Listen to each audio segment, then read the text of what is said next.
வணக்கம். வாழ்க வளமுடன், வாழ்க வையகம். உலகத்து மக்கள் அனைவரும் வாழ்வாங்கு வாழ வேண்டும், வளமாக, நலமாக, சுகமாக வாழணும்னு வாழ்த்துறோங்க. இன்றைக்கு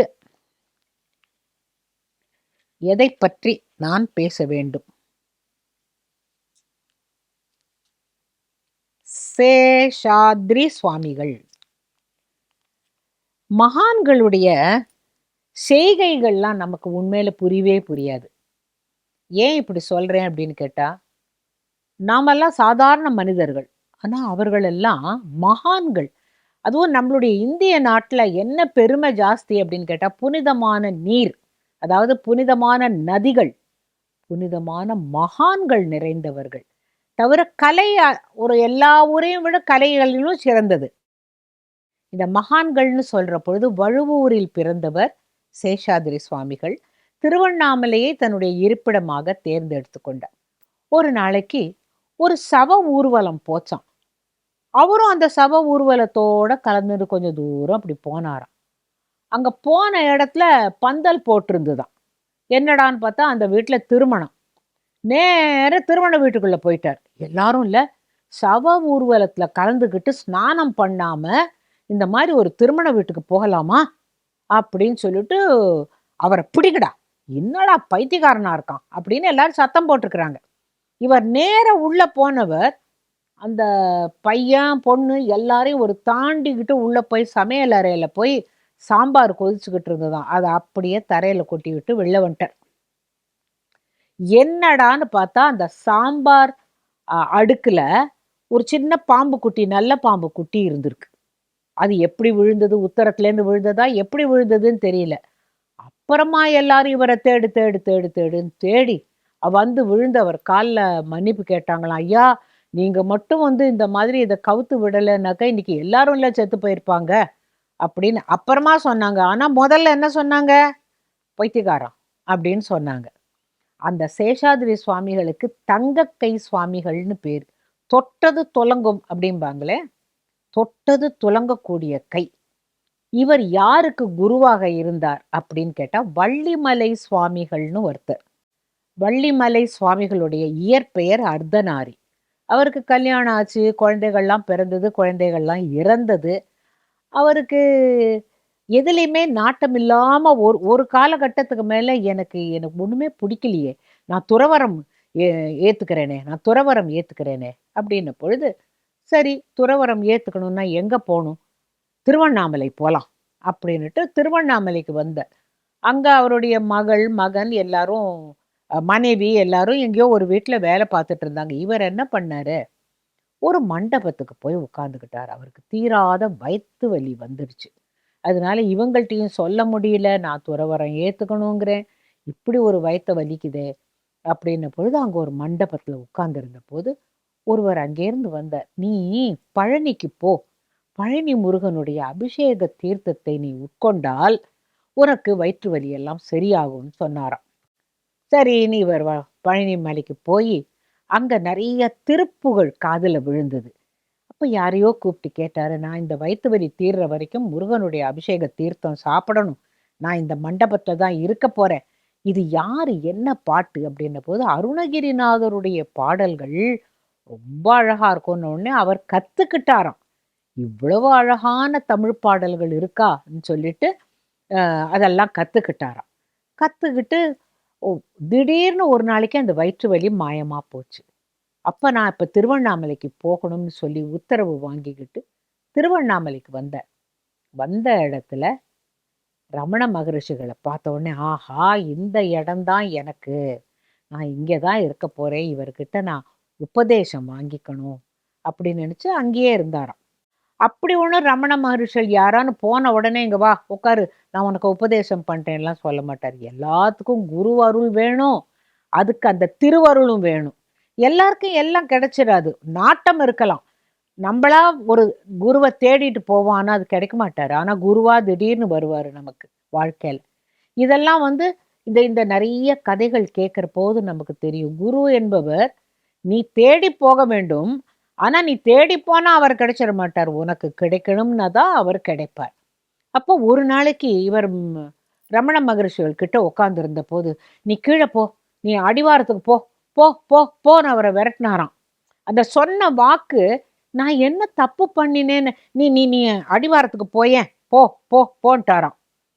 அதை அவர் மனசுல கொஞ்சம் வருத்தமா எடுத்துக்கிட்டாராம். நான் பாட்டு தானே இருந்தேன், ஏன் என்ன அடிவாரத்துக்கு போ சொல்றாரு, அதுவும் அப்படி அவசரமா நீ போ போ போங்கிறாரேன்னு சொல்லிட்டு சரின்னு திருவண்ணாமலையிலேருந்து இறங்கி அடிவாரத்துக்கு வந்தால் அங்க ஒரு குட்டை.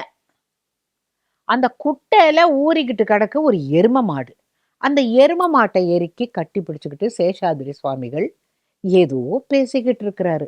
அதாவது நாம நினைக்கிறோம், ஐயோ அது எருமை குட்டை இங்க போயிருக்காருன்னு. அவங்களுக்கு அதான், இதெல்லாம் தாண்டியவர்கள் மகான்கள். அவருக்கு அது எருமையாகவும் தெரியாது, அவருக்கு அது குட்டையாகவும் தெரியாது. அவர் அவர் ஒரு ஆனந்தத்துல திளைப்புல இருக்கும்பொழுது இவரை பார்த்த உடனே, வந்துட்டியா, வா வா வா அப்படின்னு கூப்பிட்டாராம். அவர் என்ன சொன்னாரு, மேலேருந்து நீ கீழே இறங்கி போ போ போன்னாரு. இவர் வா வா வா அப்படின்னு கூப்பிட்டு அந்த சேரு உடம்புல இருக்கும்போதே இவரை எருக்கி கட்டிக்கிட்டு, உனக்கு உபதேசம் பண்றேன் வா அப்படின்னாராம். அவருடைய சேரெல்லாம் உடம்புல படியுது. ஆனா வள்ளிமலை சுவாமிகளுக்கு சந்தனம் மணத்ததாம். அப்பதான் அவர் நினைச்சுக்கிட்டாராம், நம் கண்ணுக்கு சேராக தெரிகிறது அது மகான், அவருடைய மேனியிலிருந்து சந்தன வாடையில வருது. இங்க உட்கார், உன் மனம் சிவன், நீ செய்கின்ற செயல் தேவி, உன்னுடைய ஆத்மா அது இதுன்னு எல்லாத்தையும் சொல்ல ஆரம்பிச்ச உடனே சிவன், சக்தி, ஆத்மா, ஆற்றல் இதெல்லாம் பத்தி உபதேசம் பண்ணின உடனேவே இவருக்கு அப்பதான், இதுக்காகத்தான் நான் எனக்கு வயிற்று வலி வந்து பழனிக்கு போய் அங்கேருந்து திருவண்ணாமலை வந்து ரமண மகரிஷிகளை பார்த்து அவர் என்ன போக சொல்லி நான் சேஷாதிரி மகானை பார்த்து இவர் தான் என்னுடைய குருன்னு சொல்லிட்டு அப்பா அவர் கேட்டாராம், திருப்புகழ்ல எங்கேயாவது இந்த சிவன், சக்தி, ஆத்மா அதெல்லாம் பத்தி இருக்கான்னு பொழுது அவர் ஒரு பாட்டை பாடி காட்டினாராம். உனக்கு எப்படி தெரியும்ன பொழுது, நான் அங்க திருப்புகழ் கேட்டேன், அதை ரொம்ப கஷ்டப்பட்டு கத்துக்கிட்டேன், எனக்கு திருப்புகழ் தான் இப்ப உயிர் மூச்சு மாதிரி ஆயிடுச்சு அப்படின்ன பொழுது சேஷாதிரி சுவாமிகள் சொன்னாராம், நீ வள்ளிமலைக்கு போ, நீ வள்ளிமலைக்கு போய் அங்கேயே இரு, உனக்கு நீ உன்னுடைய துறவரத்தின் உச்ச நிலை, உனக்கு அங்க முக்தி கிடைக்கும் அப்படின்னு சொன்னாராம். இன்னைக்கும் வள்ளிமலையில போங்கி அம்மனுக்கு ஒரு கோவில் கட்டியிருக்கிறாங்க, திருவிழாக்கள்லாம் நடக்குது. இன்னும் காஞ்சிபுரத்துல ஒரு வீட்டுல இப்ப கூட சேஷாதிரி பவனம்னு போட்டிருக்கிறாங்க. அங்க சேஷாதிரி மகான் தங்கி இருந்ததாக மகா சுவாமிகள் சொன்னதாக சொல்லப்படுகிறது. இன்னைக்கு அந்த வீட்டுல ஹோமங்கள் பூஜைகள்லாம் நடந்துட்டு இருக்கான். ஏன் சொல்ல வரேன்னா, மகான்கள் நம்ம நாட்டுல அங்கங்க அங்கங்க தோன்றி அந்தந்த இடத்த மட்டுமல்ல, அதை சேர்ந்த அடியவர்கள் வாழ்க்கையிலும் பலவிதமான சித்து விளையாட்டுகளை விளையாடுகிறார்கள். தெளிவு பிறக்கிறது. ஞானத்துக்கு உண்டான வழி நான் எப்போதும் சொல்வேன், குரு இருக்கணும், ஒரு குரு மூலமா தான் போக முடியும்னுட்டு. அந்த மாதிரி சிறந்து விளங்கி இன்னைக்கும் விளங்கி கொண்டு இருக்கின்ற குருமார்கள்ல வள்ளிமலை சுவாமிகள் சொல்லலாம். நான் அவருடைய படம் ஒன்று பார்த்தேன். அந்த படம் ஒரு சின்ன பேப்பர் கட்டிங் என்னோட அம்மாவுடைய பாட்டு நோட்ல இருந்தது. அவர் தலையில உச்சி கொண்ட போட்டு கையில ஒரு தம்பூரா வச்சுன்னு உட்கார்ந்துருப்பார். அப்ப அந்த தம்பூரா சின்ன தம்பூரா அதை போட்டுக்கிட்டு அவர் திருப்புகழ் அவ்வளோ அழகா பாடுவாராம். வள்ளிமலை சுவாமிகள், சேஷாதிரி சுவாமிகள், ரமண மகரிஷிகள், இப்படி சொல்ல போனா நம் நாட்டின் மகான்கள் ஏராளம் ஏராளம் ஏராளம். எல்லாரையும் பத்தி எல்லாம் சொல்ல முடியாட்டாலும் அந்தந்த நேரத்துல என்ன தோணுதோ அதை கொஞ்சம் கொஞ்சமா உங்களோட பகிர்ந்துக்கிறதுல ரொம்ப மகிழ்ச்சியா இருக்கு. இப்ப மகான்கள்னு சொல்றோம், அவங்க செய்யற அற்புதத்தை பத்தி சொல்லிட்டு இருக்கோம் இல்லையா. ஒரு மகான் என்ன பண்ணாராம், ஒரு ஊருக்கு போனாராம். அந்த ஊர்ல தங்கணும்னு அவருக்கு ஆசை இருந்துதான். அங்க போயிட்டு இருந்தவங்களை கேட்டாராம், இங்க நான் எங்கேயான்னு தங்க முடியுமா, இங்க நாஸ்திகர்கள் இருக்கிறார்களா, ஆஸ்திகர்கள் இருக்கிறார்களா? ஏன்னா நாஸ்திகர்கள் கிட்ட போய் வாதம் பண்ணி பிரயோஜனம் இல்லை. ஆஸ்திகர்கள் இருந்தா அவர்களுக்கு பல நல்ல விஷயங்களை சொல்லலாம் இல்லையா. அதனால அவர் கேட்டபோது, ஐயா இந்த ஊர்ல நாஸ்திகர்களும் இருக்கிறாங்க, ஆஸ்திகர்களும் இருக்கிறாங்க, நீங்க பாட்டு எங்களுக்கு கதையெல்லாம் சொல்லுங்க அப்படின்ன பொழுது அவர் கதைன்னு சொல்லல, புராணங்கள்ல என்னெல்லாம் சொல்லியிருக்கு, எது நல்லது எது கெட்டது, எதை நம்ப வேண்டும் எதை நம்ப வேண்டாம் அப்படிங்கிறதெல்லாம், இறைவன் இருக்கிறானா இல்லையா அப்படிங்கிறப்பல ஒரு பொதுவா மக்களுக்கு பிடித்த வகையில் அவர் பேசினார். 10 நாளைக்கு உபன்யாசம் பண்ணார். 11ஆம் நாளைக்கு எல்லாரும் வந்தாங்க. அந்த முதல் நாளைக்கெல்லாம் கேட்டாங்கல்ல, அவங்கெல்லாம் வந்து உட்கார்ந்திருந்தாங்க. அந்த மகான் கேட்ட, "உங்கள்ல யாருக்காவது ஏதாவது கேள்வி இருந்தா என்ன கேளுங்க." அப்படின்ன பொழுது, ஏற்கனவே இவங்கெல்லாம் வந்து இங்க கேட்கிறத பார்த்து பிடிக்காத அந்த நாஸ்திகர்கள் என்ன பண்ணாங்க, அவங்களும் வந்திருந்தாங்க. வந்துட்டு, "ஏ சாமி, நீ கடவுள பார்த்திருக்கியா? நீ நேரா பார்த்திருக்கியா? எங்களுக்கு காட்ட முடியுமா? பின்ன நீ பாட்டு கடவுள், கடவுள், கடவுள்ங்கிறவர் எங்க இருக்காருன்னே உனக்கே தெரியல. எங்க இருக்கார் சொல்லு." அப்படின்ன பொழுது அந்த மகான் கொஞ்சம் அப்படியே ஒண்ணுமே பேசாம உட்கார்ந்தபோது ஒருத்தன் சொன்னானாம், "டேய் பேந்த பேந்த முழிக்கிறாருடா." அது எனக்கு தெரியும். இந்த மாதிரி கேள்வி கேட்டா அவர் பேந்த பேந்த முழிப்பாருன்னு. இப்போ உண்மையில நம்ம பேசுறபோது என்ன பேந்த பேந்த முழிக்கிற அப்படிங்கிறோம்ல. அந்த பேந்த பேந்தங்கிற வார்த்தைக்கு என்ன அர்த்தம் தெரியுமா?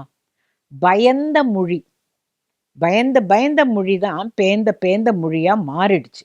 எப்படி பயந்துன்னா, இப்ப எனக்கு ஒரு தெரியாத கேள்விய நீங்க கேட்டுட்டீங்கன்னா, சமாளிக்கலாம். அந்த சமாளிப்பதற்கு முன்னதாக கண்ல ஒரு பயம் வரும். ஐய்யய்யோ! இவன் என்ன நமக்கு தெரியாத கேள்வி கேட்கிறானேன்னு ஒரு "என்ன பேய் மொழி முழிக்கிற?" அப்படிம்பாங்க. இல்லன்னா, "ஏன் பேந்த மொழி முழிக்கிற?" அப்படிம்பாங்க. அப்படி அவர் முழிக்கிறார்ன்னு நெனச்சுக்கிட்டு, "பாத்தியாடா நான் சொல்லல துப்பாக்கு ஒரு பாய்வரு. இதெல்லாம் நீ நம்பாதன்னு சொன்னேனேன்னபோது" அவர் சொன்னாராம், "இங்க வா, உனக்கு சொல்றேன். கடவுளை நீ பார்த்திருக்கிறாயா?" "பார்த்திருக்கிறேன்." "எனக்கு காட்ட முடியுமா?" "காட்டுறேன்." "எப்படி?" இப்போ பகல்ல என்ன தெரியுது உனக்கு? ஏன் சூரியன் தெரியுது. நட்சத்திரம்லாம் எங்க? அது ராத்திரியில தான் வரும். வராது. அது இருக்கு. சூரிய ஒளியில் நட்சத்திரம் தெரியாது. புரியுதா? அதுக்காக நட்சத்திரமே இல்லன்னு சொல்லிட முடியுமா? அது வானத்துல தானே இருக்கு. நீ வருங்கிறியே, எங்க இருந்து வரும்? ஒரு வீட்டுக்குள்ளேருந்து வருமா? அப்படின்னு கேட்டபோது, இப்ப அவன் பேந்த பேந்த முழிக்கிறான். அடுத்து அவர் என்ன சொன்னார்ன்னா, சரி, இப்ப சந்திரன் எப்ப வருது? ராத்திரியில வருது. அப்ப பகல்ல எங்க போயிடுது அது? தெரியல. எங்கேயும் போகல. அது வானத்துல தான் இருக்கு. இந்த ஒளி தெரியும் பொழுது, அது தெரியாது. இரவில் சூரியன் அந்த மங்கிவிட்ட பிறகு சந்திரன் தெரியும். அதுக்காக இல்லன்னு சொல்ல முடியுமா? எல்லாமே இருக்கு. ஆனா, ஒரு ஒரு நேரத்துல அத உனக்கு கண்ணுக்கு தெரியும். ஒரு ஒரு நேரத்துல உனக்கு தெரியாது. அது இயற்கை. இப்ப உனக்கு கை, கால் உன்னோட உடம்புல என்னெல்லாம் அவயவங்கள் இருக்கு? அவன் ஏன்டா கேட்டோன்னு என்ன உட்ரு சாமி நான் ஓடுறேன்னா, "இல்ல, இல்ல நீ எனக்கு பதில் சொல்லிட்டு போ." அப்படின்ன பொழுது, "கை இருக்கா?" "இதோ இருக்கு." "ஆ கால் இருக்கா?" "கால் இருக்கு." "வயிறு இருக்கா?" "இருக்கு." "காது இருக்கா?" எல்லாம் கேட்டார். "கண் இருக்கா?" அப்படின்னா, "எங்க இருக்கு? அத எடுத்து காட்டு." அப்படின்னபோது, "அது எப்படி எடுக்க முடியும்? இப்ப நீ கைய நீட்டி காட்டுன, கால நீட்டி காட்டின, எல்லாம் சொன்னியே. இப்ப கண்ணு இருக்கா?" "இருக்கு." அப்ப கண்ணு இருக்குங்கிறத நீ கண்ணாடியில பார்த்தா தானே உனக்கு கண்ணு இருக்குன்னு தெரியும். இப்ப இது இருக்குன்னு தெரியுது கையி. ஆனா எனக்கு கண்ணு இருக்குங்கிறத நான் கண்ணு இங்கேருந்து பார்க்க முடியாதே. கண்ணாடியில பார்க்கும்போது தெரியுது, அதோ எனக்கு கண்ணு இருக்குன்னுட்டு. மத்தபடி இந்த கண்ணால கண்ண பார்த்து உனக்கு சொல்ல முடியுதா?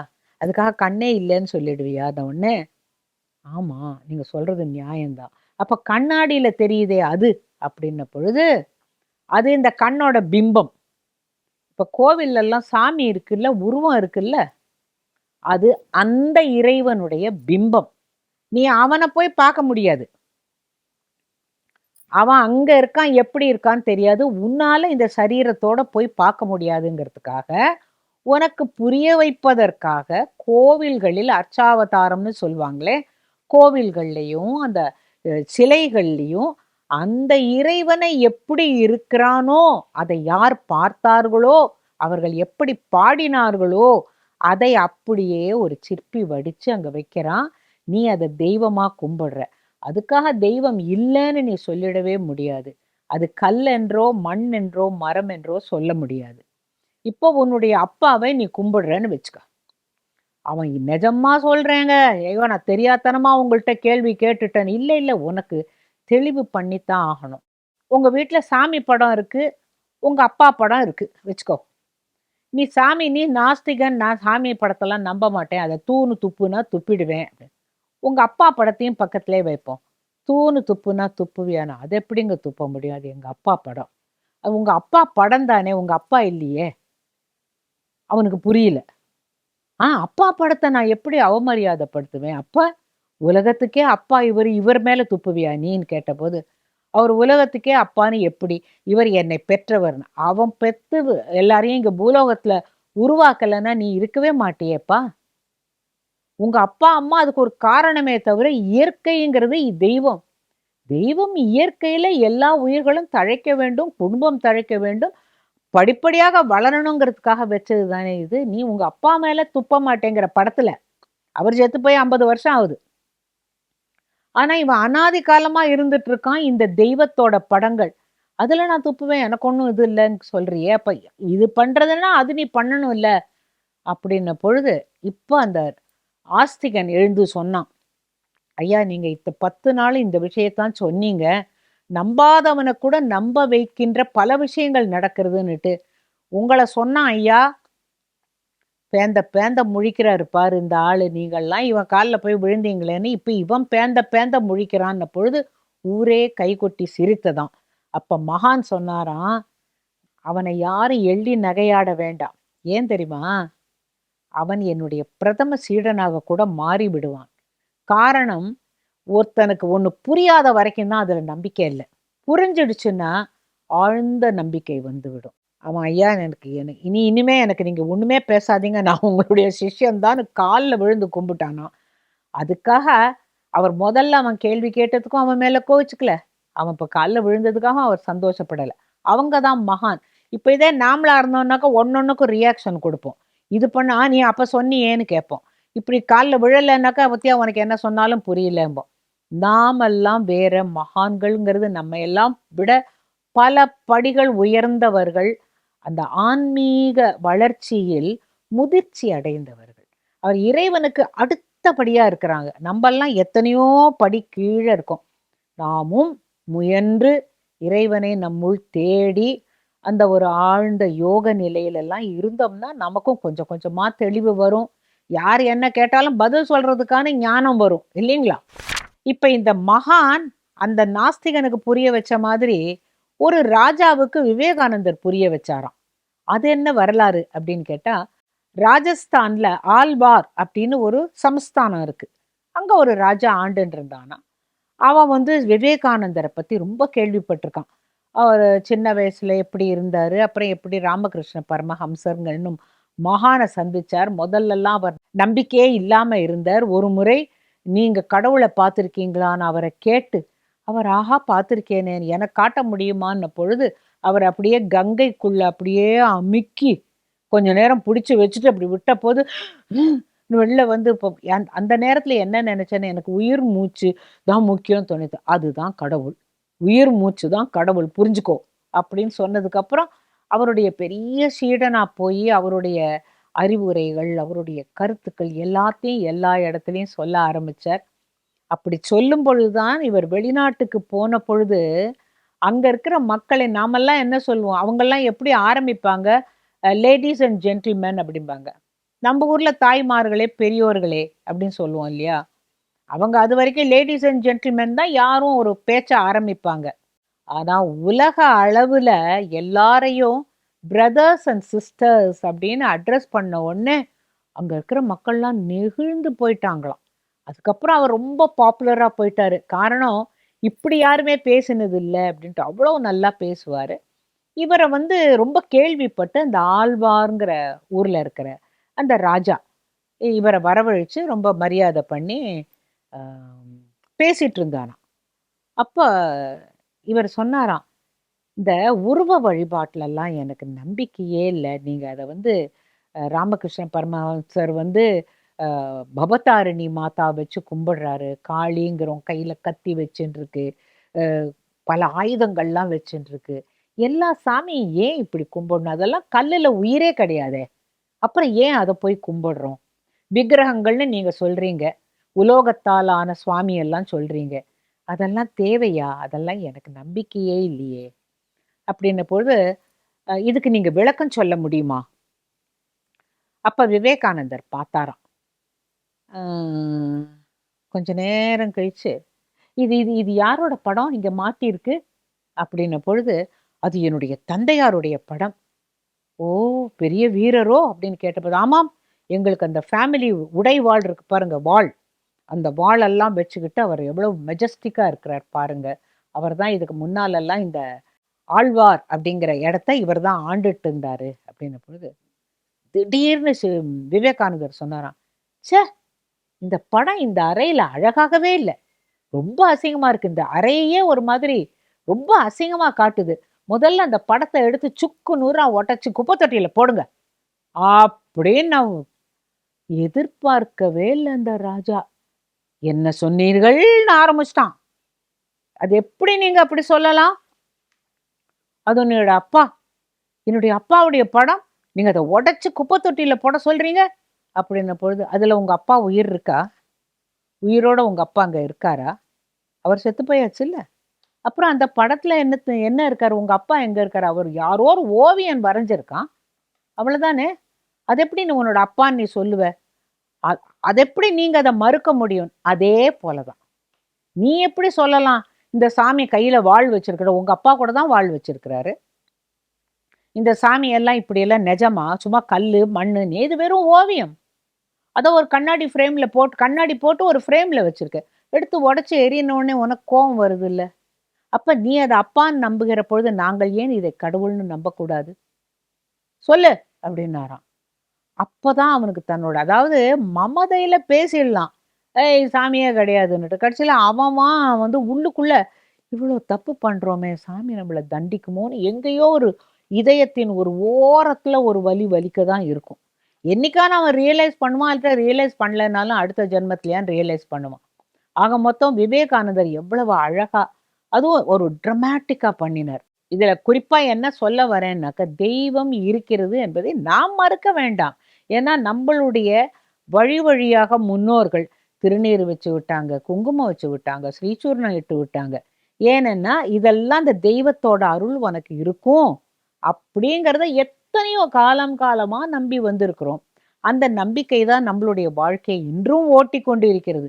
நம்பிக்கை இல்லாவிட்டால் நம்ம யாருமே வாழ்க்கையில இவ்வளவு சுவையான அனுபவங்கள நம்ம பெறவே முடியாது. இறை நம்பிக்கைங்கிறது இப்ப நம்ம உயிர் மூச்சு எவ்வளவு முக்கியமோ, அத்தனை முக்கியம் இறை நம்பிக்கையும். அப்படிங்கிறத நாம நம்பிக்கை வைக்கணும்.